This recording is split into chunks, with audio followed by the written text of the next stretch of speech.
All right, so we are live with our Q&A session, and we are joined by several of our speakers, Professor Fanciulli, Dr. Diluca, and Dr. Coon is on her way.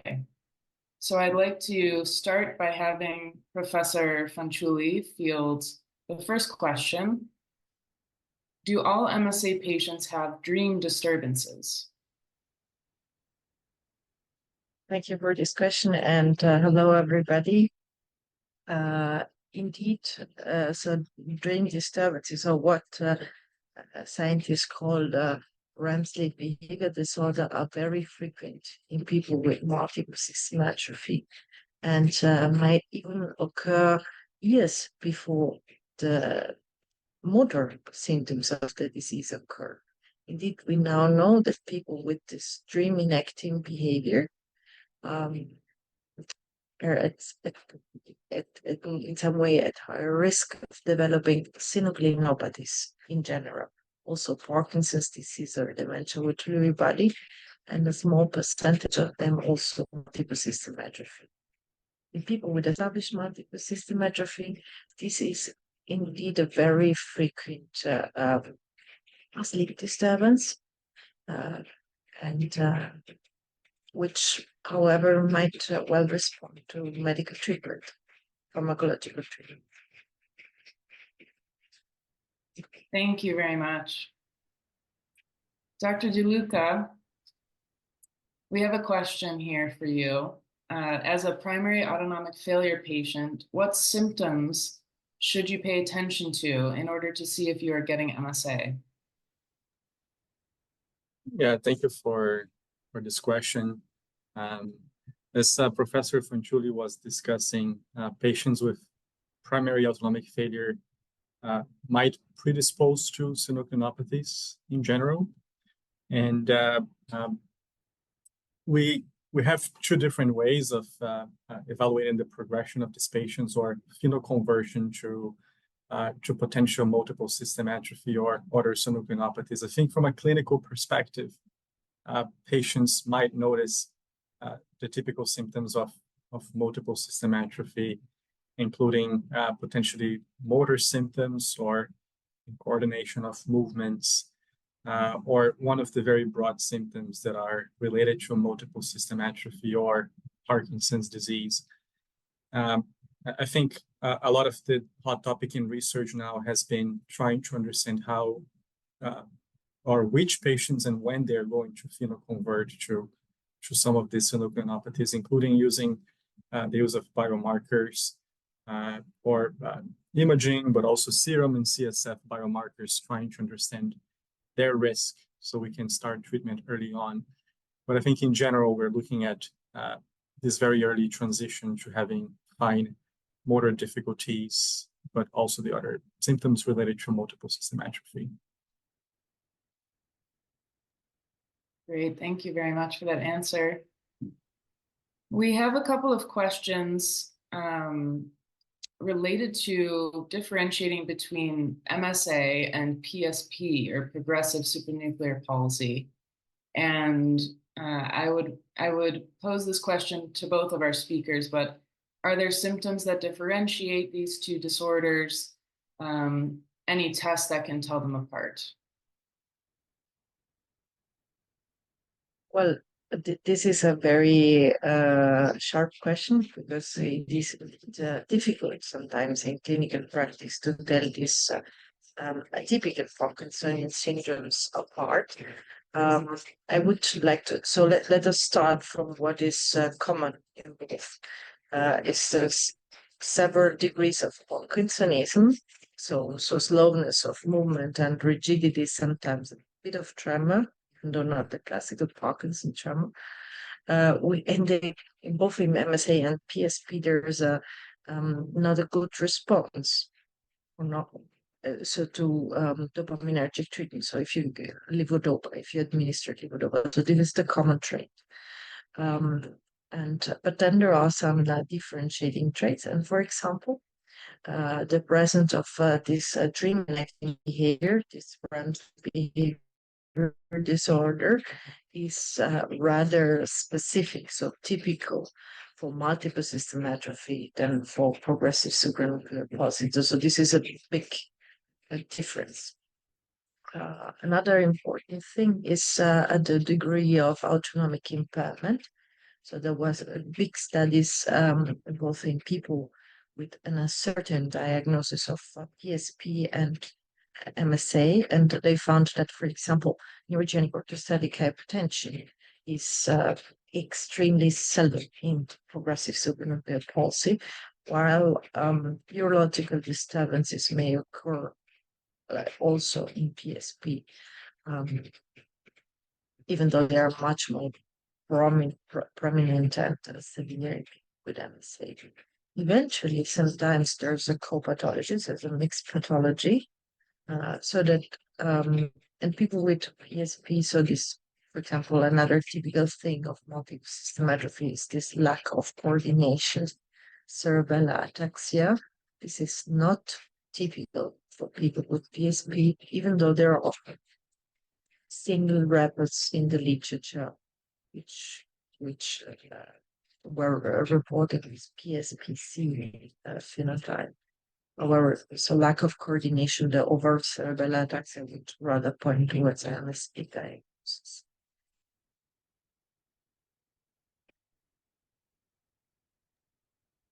Wonderful. Dr. Diluca, did you want to add any comments to that question?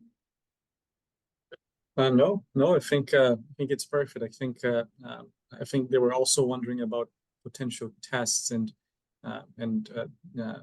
one of the things that we look in clinic is obviously the MRI of the brain, which can sometimes point us towards one of the two different disorders, although it's not a diagnostic test.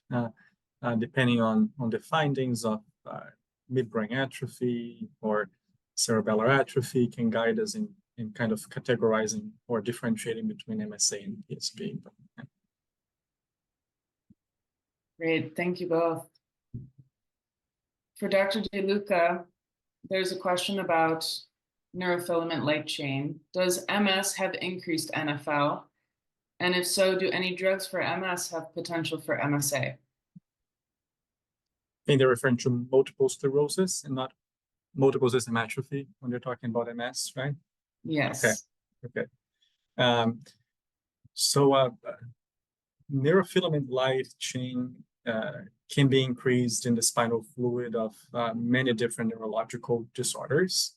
And although I'm not an expert in multiple sclerosis, I believe research in the past has found that there is an increased level of neurofilament light chain in multiple sclerosis, like there are in many other diseases, like ALS or even Alzheimer's disease. So it's a very broad, non-specific kind of biomarker in that sense. And in terms of drugs, I think they're asking about repurposing, perhaps from the use in multiple sclerosis to multiple system atrophy. I am not aware of, from the top of my head, of any drugs that have been used in that sense, except the symptomatic therapies. But Professor Fanciulli, are we aware of any MS drugs being used for MSA?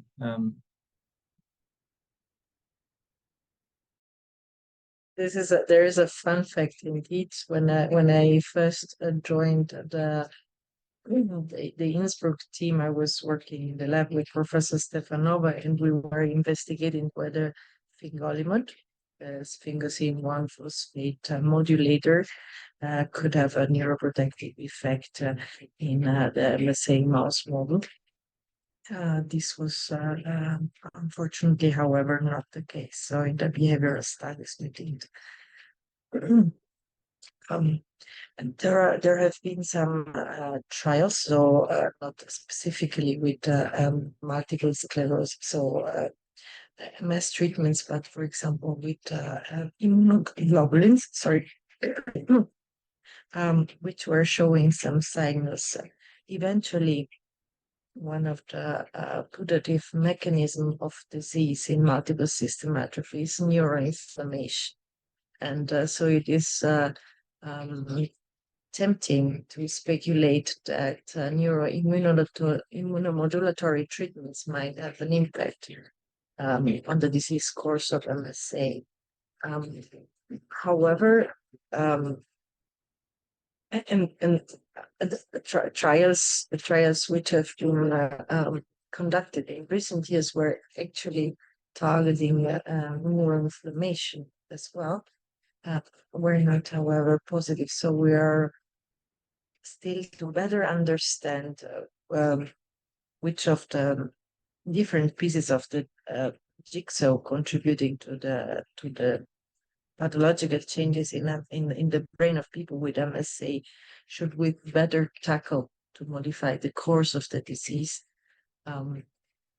Sometimes people discuss whether we should not attack multiple mechanisms with different drugs, kind of a cocktail. It's highly speculative.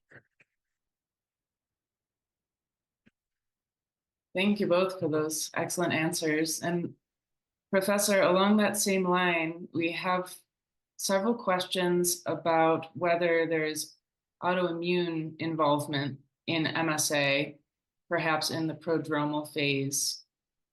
So if either of you care to comment on that question, evidence of autoimmune disease in MSA.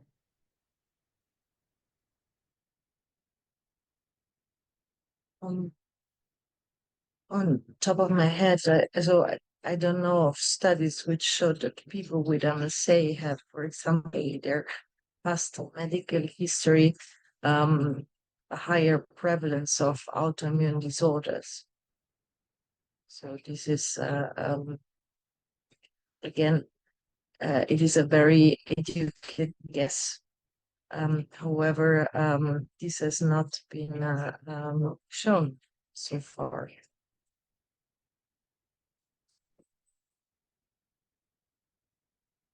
Or at least it is not a clinical observation that people with MSA have multiple autoimmune disorders like you would expect, for example, with celiac and thyroid disorders and autoimmune diabetes. Thank you. Okay, we have a few questions and comments about CoQ10 and whether it could be beneficial, if it could be harmful. Any comments on CoQ10? This is a very, is again a very sharp question.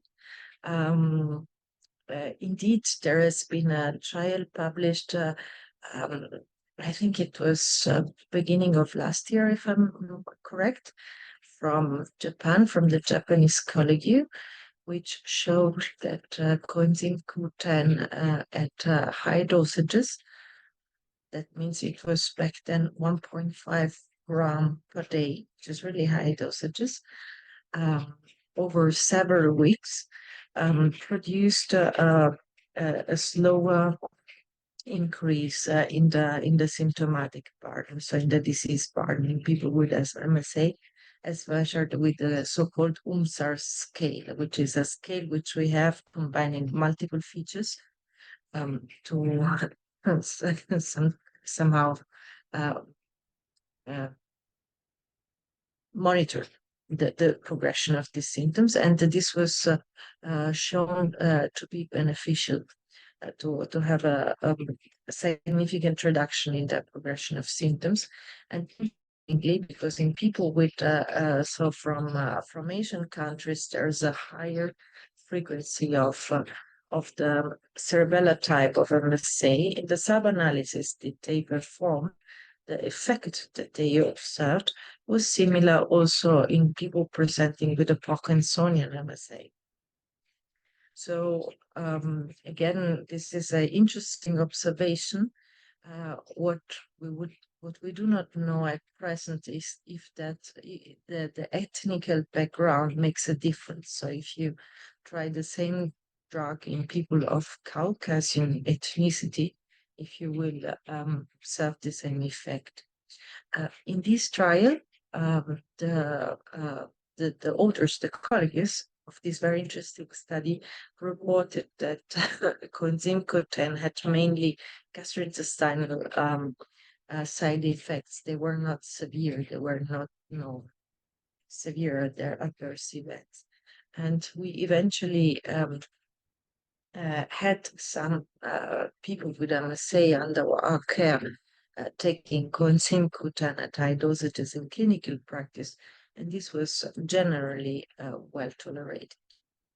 Single experiences, I must say. Yeah, I would say we have a very similar experience that this is a phase 2 clinical trial that has not been replicated. But I think for some of the MSA specialists and movement disorders neurologists, considering the safety of coenzyme Q10, it has been attempted a few times in clinical care. Although it's quite difficult to make these anecdotal reports from our centers, but I think in general the results have been very mild to non-significant in my experience. So I think it's important to replicate these findings in non-Japanese population in the other parts of the globe, and especially in a larger sample, obviously. Thank you both. We have a question about diet and MSA. Any link to diet in the risk of developing MSA? And do we know anything about diet's impact on MSA? I am not completely aware of a link between diet and risk of multiple system atrophy, taking with a grain of salt that research in dietary factors can be extremely challenging. Even for much more common disorders like Parkinson's disease, the links have been very weak, simply because epidemiological studies in diet is extremely difficult, because people don't keep the same diet forever. There are so many other factors, backgrounds, so many confounding factors that it is quite challenging to make any objective and convincing assumptions on dietary risk for any disorder, specifically in such a rare disorder like multiple system atrophy. But having said that, I'm not aware of any strong evidence linking dietary changes and risk of multiple system atrophy. So we lack indeed we lack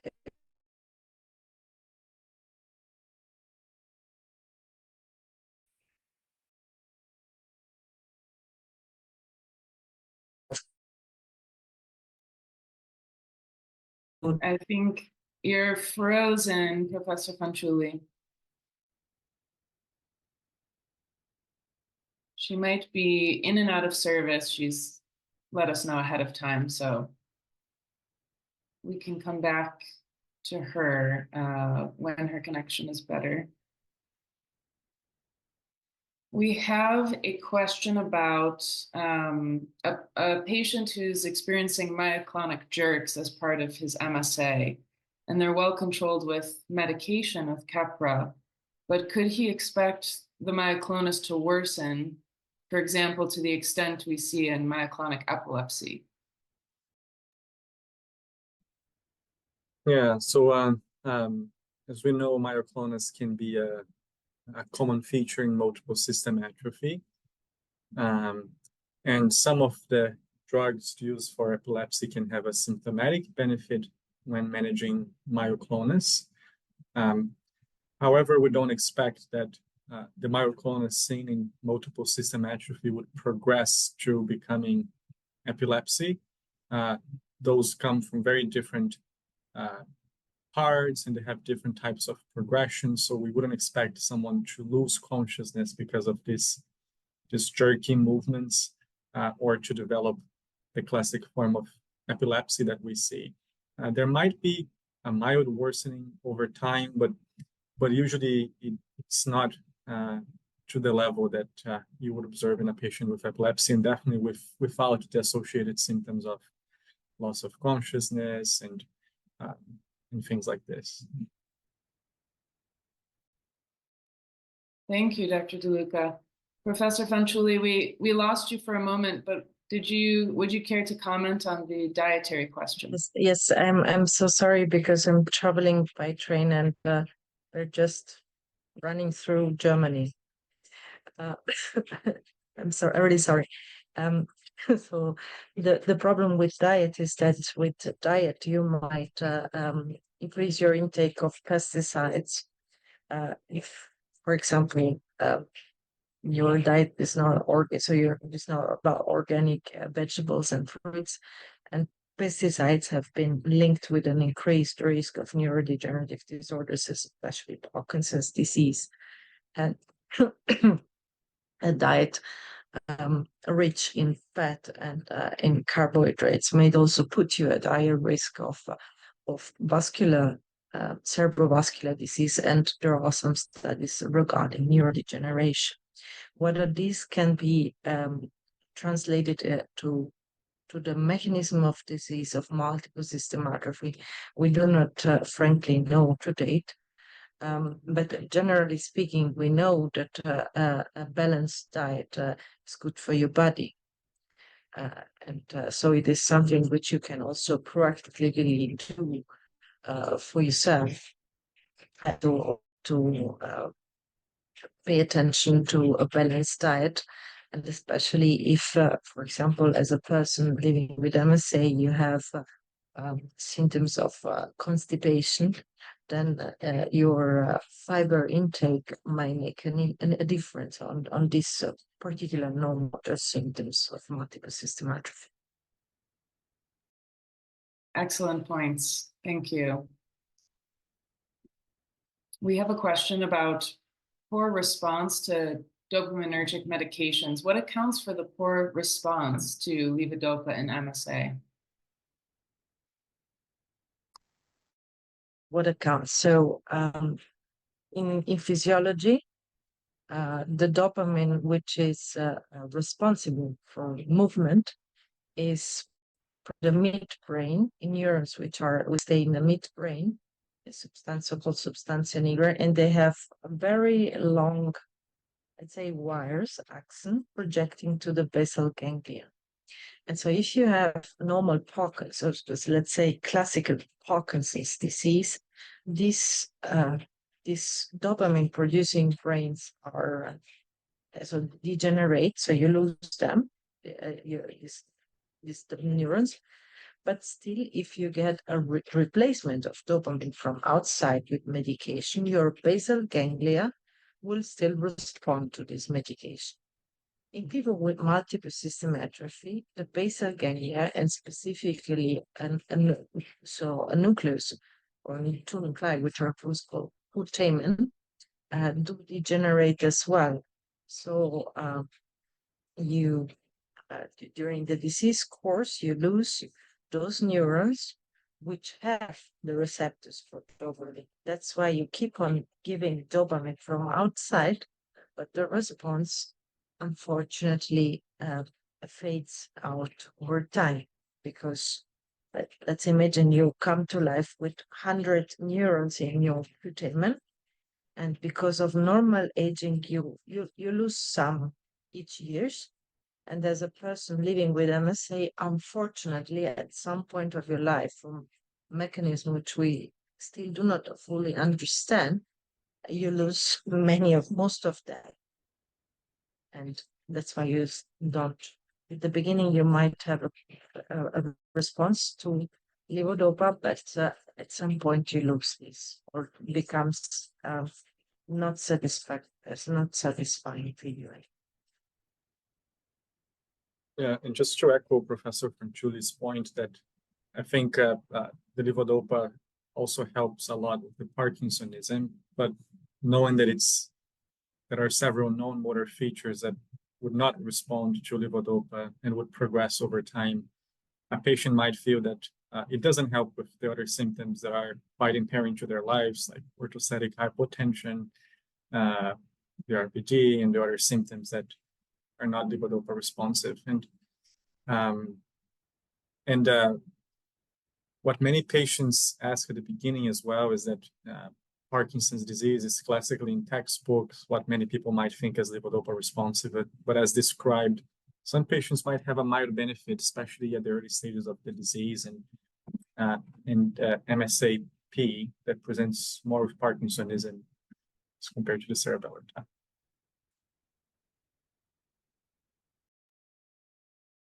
Thank you both. Another question is really related to the importance of clinical biomarkers in treatment of MSA. Here's a question. If we discover the disease early from the beginning when only REM sleep behavior disorder has appeared, what can be done? What are the implications for treatment based on identifying early biomarkers? Yeah, that's the million-dollar question, and a lot of effort has been done in Parkinson's disease, and in fact, a lot of conferences have actually been started now by the Parkinson's study group, trying to prevent Parkinson's disease, for example, mostly based on the PPMI studies that they're trying to recruit patients with prodromal synucleinopathies and trying to prevent, in this case, specifically Parkinson's disease. But the idea would be you would have a patient with potentially REM sleep behavior disorder, as well as hyposmia, that are strong risk factors for Parkinson's disease. And at the same time, they would have positive biomarkers that are still relatively controversial in the field, but we know that those patients with positive alpha-synuclein and DAT scan as well can have a higher risk of developing Parkinson's disease. And the idea would be to prevent the motor symptoms or the phenoconversion, whatever that means, considering that it's quite difficult to establish a time where someone converts. It's more of a spectrum rather than a time event that someone converts to having this disease. And it's similar in multiple system atrophy that we have several biomarkers, some of them that could help with diagnosing MSA or differentiating patients with MSA between other patients. Some of them that can assist us in understanding who might develop MSA, and also predictive or who might respond to treatment. And as of now, we don't have any reliable biomarkers in that sense. But a lot of research has been done to start therapies early on, but also to include patients who definitely have MSA and not a different condition. But that's the big question where a lot of the movement disorders field has been moving to early treatment and potentially prevention of motor symptoms or phenoconversion by using biomarkers, including alpha-synuclein, neurofilament light chain, and imaging studies. Yeah, but I'm sure Professor Fanciulli has some comments on that as well, as she's very involved in this field. Sorry. The point is, so when you go into disease modification, it is about a philosophical question. What does disease modification mean?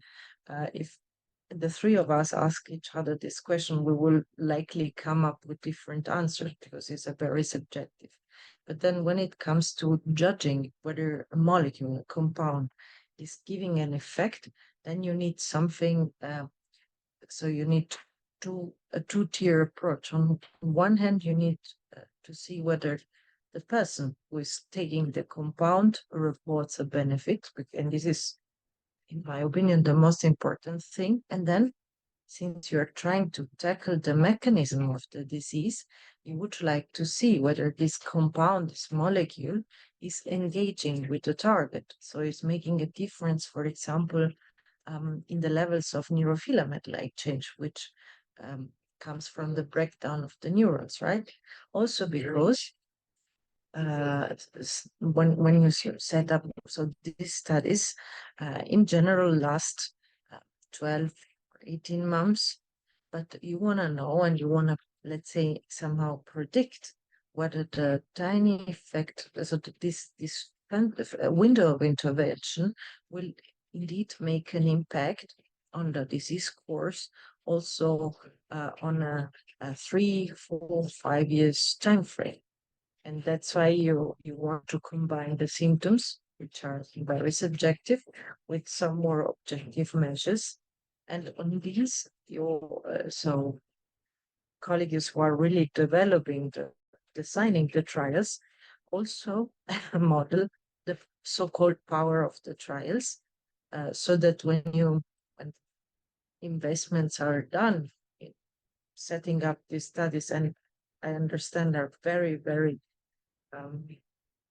expensive investments, then you know that you're targeting this number of people participating in a study, which will give you the so-called statistical power. So you're sure that if there is an effect, you won't miss that, because you have too few people in the study or not.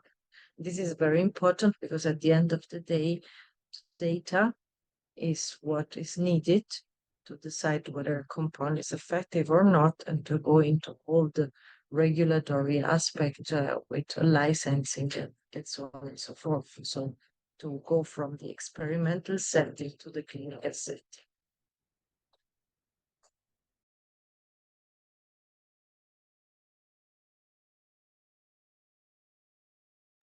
Thank you. We have a question about botulinum toxin in MSA. We have someone wondering about how it can be used for head bobbing, but in general, can you comment on how botulinum toxin injections are utilized in MSA?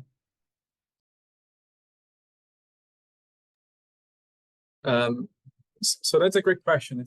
In clinical practice, I think the main use of botulinum toxin injections might be for the treatment of sialorrhea or drooling in patients with Parkinsonism and multiple system atrophy, meaning we inject the botulinum toxin in the parotid or submandibular glands to control the symptom of drooling, which can be quite prevalent in the multiple system atrophy population. Some patients with multiple system atrophy might also have this abnormal posture of the head, especially with enterocollis, and in some situations it can be severe enough to justify using botulinum toxin injections, although we do share some concerning hesitation because of the risk of dysphagia or trouble swallowing as you inject these neck muscles. So by far the most common use is in drooling. The head bobbing symptom, I would imagine he's describing something more of tremulousness, or perhaps the normal posture of the neck. We know he's saying head bobbing side to side, so maybe this way. I'm not sure. I echo what Dr. Diluca says. So in our clinical practice, and now I'm really speaking of what we do. Mostly we use botulinum toxin to treat sialorrhea, so ultrasound guided, so in the parotid or in the submandibular gland. This is by far the most frequent indication. For head drop, there is the discussion whether it's dystonia, but we do not usually treat this with botulinum toxin because of what Dr. Diluca said, the risk of worsening this fetus swallowing these tablets.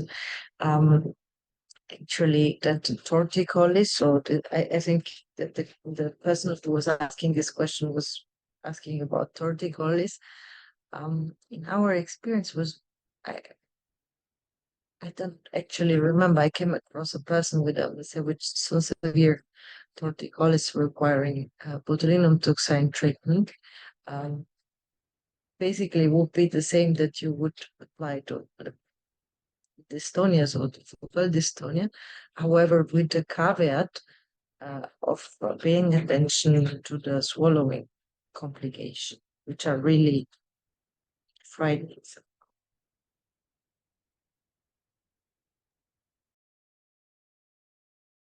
Thank you both. There's a question for Professor Fanciulli. Can you speak to the new diagnostic criteria? We understand you were involved in the development of those criteria. Yes, so this was a big effort from many people all over the place, and something that Professor Benning, for one of the biggest projects he coordinated, so there's also a bit of an emotional meaning to this project. The MSA criteria had several novelty elements. So somehow they built up on the previous set.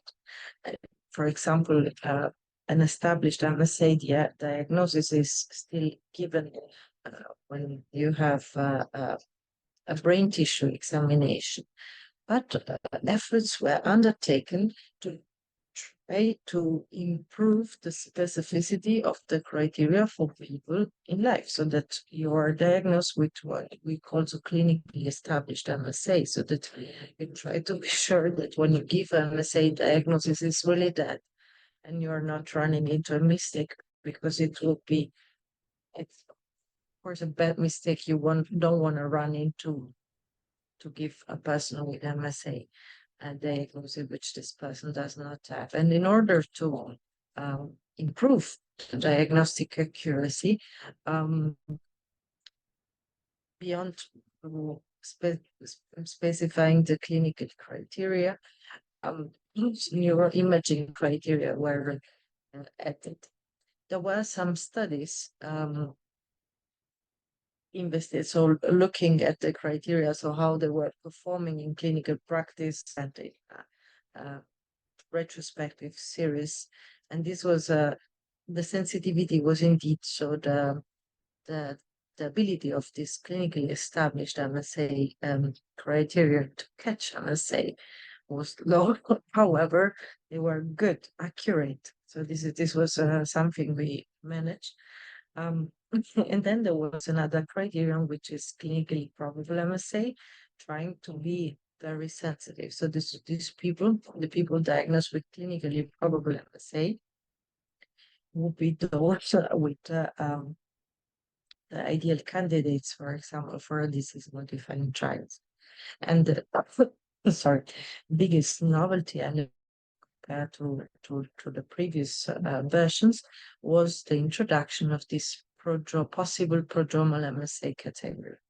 At present, this is a category which is meant only for research purposes, because it was, created at the table, of course, based on studies published mainly by the colleagues from the US and from Italy, to try to identify people with MSA when they still have,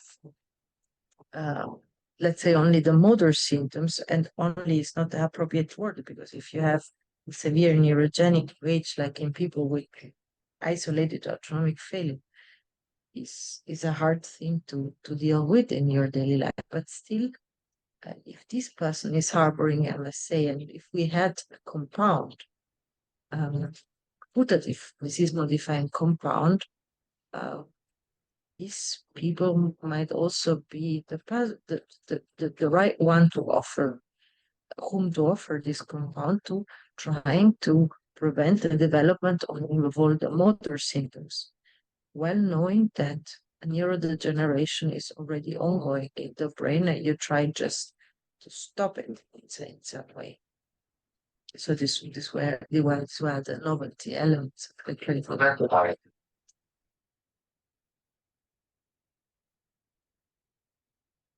Thank you. We have been joined by Dr. Elizabeth Coon from the Mayo Clinic in Rochester, Minnesota. Thank you so much, Dr. Coon, for being with us. Hello, thank you so much. And I apologize, I'm having camera issues this afternoon. Well, thank you for joining us by audio. Absolutely. Great. We have a few symptomatic questions that we can pose to you. There's a participant who understands that constipation is a symptom, but has a family member who has uncontrolled bowel movements and daily accidents. And so is bowel incontinence a feature of MSA? Thank you for that question. And certainly constipation is sort of the classic feature we think of with multiple system atrophy. But interestingly, this incontinence, this bowel incontinence, can certainly go along with it. And when we hear that from our patients, we tend to think of a couple different reasons why this may be the case. Paradoxically, sometimes if constipation is severe, then loose stools leak around that. So there can be both constipation as well as loose stools and uncontrolled bowels. We also know that in MSA, control of the sphincter is affected. So that can also contribute to bowel incontinence that can affect patients, be so difficult for both patients and caregivers.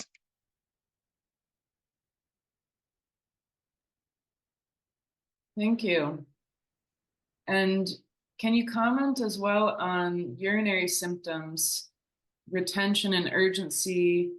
Are there approaches to treatment and symptom improvement that you have seen be successful? And there's a question about even sacral neuromodulation devices. Yeah, good question too. Again, such a common symptom that really can affect so many patients and really affect that quality of life. I can say that the classic is urinary retention in multiple system atrophy, but often early on there is more of an irritative type bladder symptom. So the frequency, the urgency before there is really severe retention. Sometimes some of the medications we use to calm down the bladder can be helpful early on. Now, of course, those have the side effect of worsening orthostatic hypotension, so that needs to be closely monitored. But sometimes that can help those frequency urgency symptoms. When retention is the problem and that is leading to incontinence, that's when catheterization is really the best treatment. I know that can be hard for patients for a number of reasons, but unfortunately, we don't have good medications to treat the retention itself. And I think there was a second part of that question that I might have missed. Neuromodulation stimulators, sacral stimulators, or have you seen that be successful? Yeah, thank you for that. So I tend to see, especially in Dr. Fanciulli, Dr. Diluca, will have seen this too, is, patients, when they start with autonomic symptoms early, and that can be bladder, may undergo a number of different procedures, thinking that it is a urologic specific condition, not knowing that it is this prodromal or early premotor MSA, like Dr. Fanciulli so nicely articulated. And so often these patients will undergo procedures, perhaps it's prostate procedures, maybe it's the stimulation. I can say I've had just a few patients here or there with different procedures have some benefit, maybe for a short period of time, but ultimately I haven't seen much prolonged benefit from those types of procedures. That said, I have seen very few patients, to be honest, with the sacral stimulation. So I'd be interested to hear if any of the other specialists have found any success with that. Liz, so we have the same experience. So basically, there are no known trials in people with MSA. So we lack what the clinicians called scientific evidence, are just empirical experiences. And on top of my head, I have to persons in mind who had this implanted upon their own wish, and one had a benefit and one not. So it's a 50-50 experience in this case. What the general recommendation, so for MSA are indeed those mentioned by Leeds. So if the overactive bladder, so the urine leakage is the main thing, and this is due to an overactive deterioration, that there are drugs trying to calm down the bladder, and when urinary retention, so difficulties to empty the bladder are the main issue, then the standard of care, the first indication is intermittent catheterization. This does not only apply to multiple systematrophy, but also a number of other neurological conditions. So there are studies indeed. Sorry, this is the train announced, which were evaluating the efficacy in emptying the bladder, having acceptable quality of life, preventing infections, avoiding complications, and intermittent catheterization was the best. So was winning the benefit risk rally in that case. Yeah, I mean, I completely agree with Dr. Coon and Dr. Fanciulli. I really have nothing much to add, except that we don't have a lot of experience with these devices, and in my very low experience with it, also no clinical benefit. But obviously, we lack any rigorous studies examining this. Thank you all. There's a question: what is your preferred antidepressant drug that you feel is best for MSA? Can we hear from each of our speakers your preferred approach to depression in MSA? I can start, and I can say I have the benefit in our MSA clinic of working closely with our palliative medicine specialists, who are just experts in managing things affecting quality of life, and often depression and anxiety, which are so common in our patients with MSA. I really rely on their experience. I can say there's a variety of patients or a variety of medications that can be used. And again, I don't think there's much for clinical trials in this patient population. One thing that we often think about are the SNRI medications, because they can have some increase in kind of central sympathetic function, so may slightly increase blood pressure, whether it's truly doing that or not, but may have some activating properties as well. So we use SNRIs, also SSRIs are usually our go-to choice for antidepressant medications.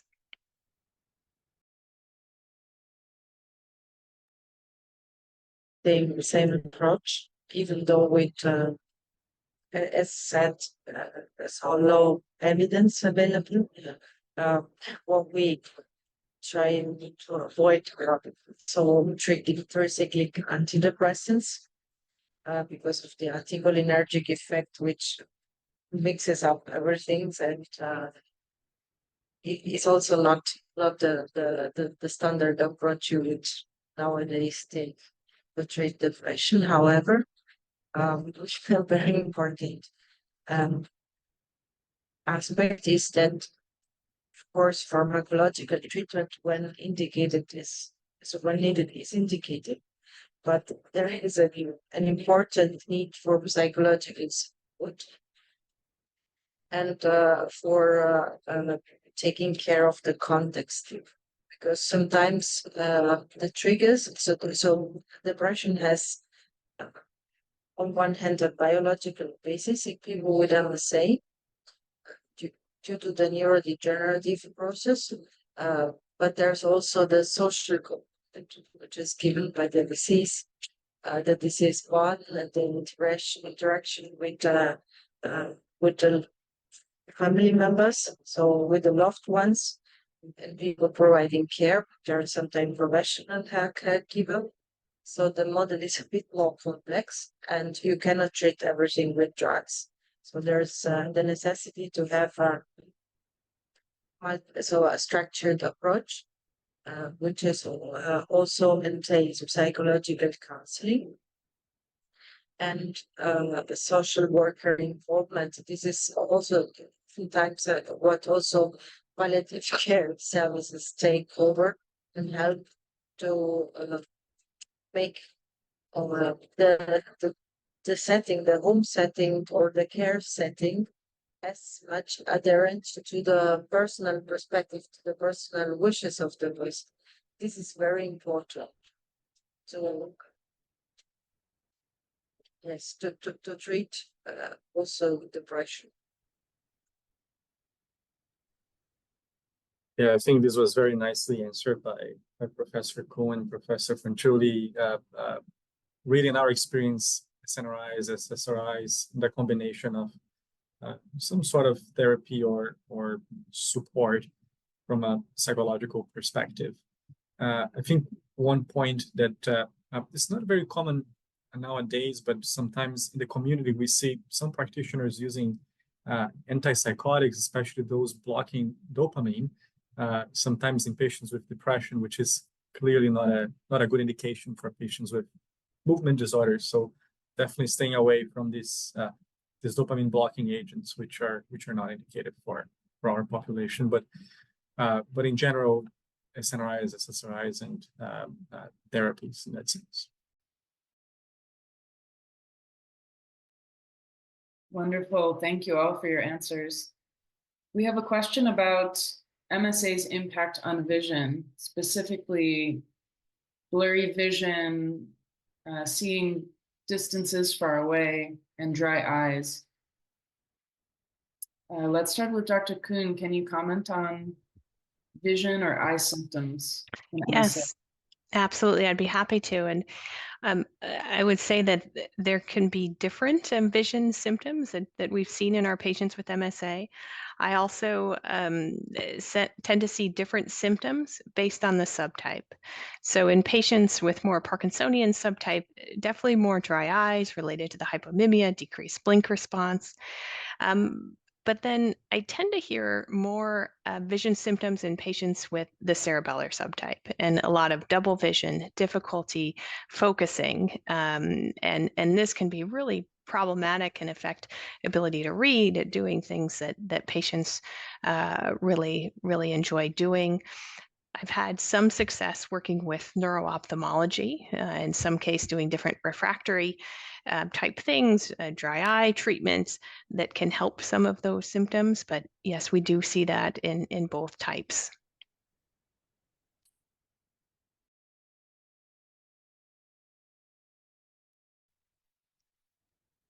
I think you were muted, Dr. Sugar. I couldn't.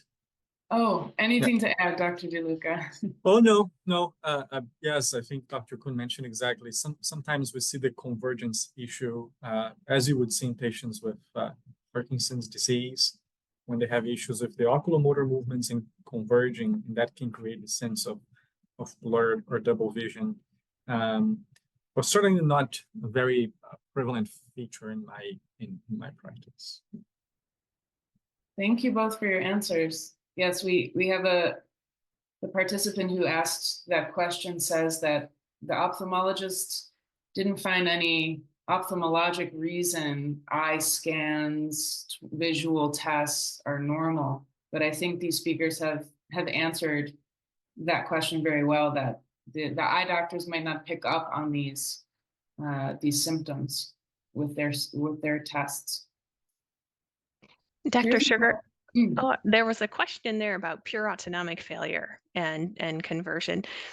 So I think, I don't know if this was touched on earlier, but I just wanted to highlight that not all patients with pure autonomic failure go on to develop multiple system atrophy. In fact, the majority do not. So I think that's something that's important to keep in mind, but also really good. And I'm hopeful that we'll be able to sort out these patients with this autonomic failure early who will, and especially through the help, like the diagnostic criteria. But I thought that was a really insightful question. Thank you very much. We have a question about the SIN1 test. Do any of you use skin biopsy in diagnosing MSA or differentiating it from Parkinson's disease? I can start by saying that, and obviously, Dr. Coon is at Mayo Clinic who has a lot of experience with the biomarkers as well. So I'm happy to hear her perspective as well as Dr. Fanciulli. But I guess there's still some controversy about using it as a diagnostic test. I think most of us are still, or the recommendation is to use the MDS diagnostic criteria for multiple system atrophy. Biomarkers, as of now, have been mostly used in the research setting, as I mentioned before, to assist us in activities such as who is going to be at risk for conversion, as well as increasing diagnostic accuracy, and in combination of some biomarkers. And that's likely how we imagine things evolving in the future, by using not only one isolated biomarker, but in combination with other biomarkers as well as clinical setting. There has been an evolving interest in using the SIN1 test.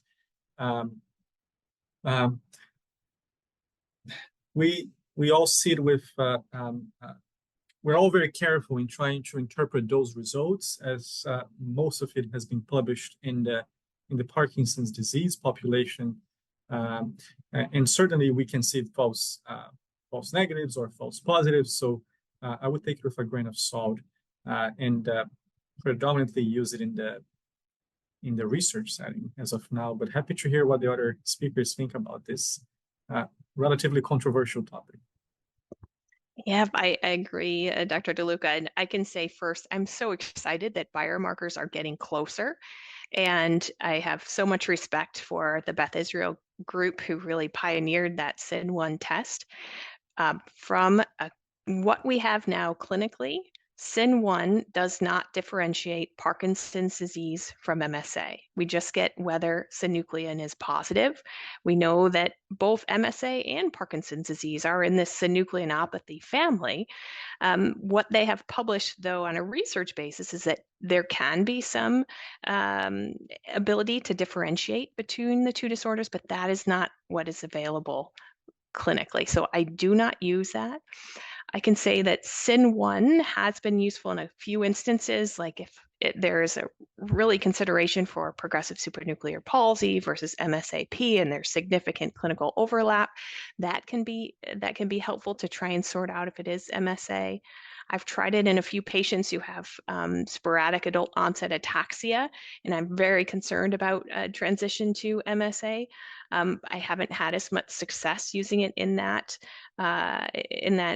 way, but I think that in the future, use of these biomarkers, be it skin, be it spinal fluid, be it blood, will definitely change how we make the diagnosis of MSA, but we're not quite there yet.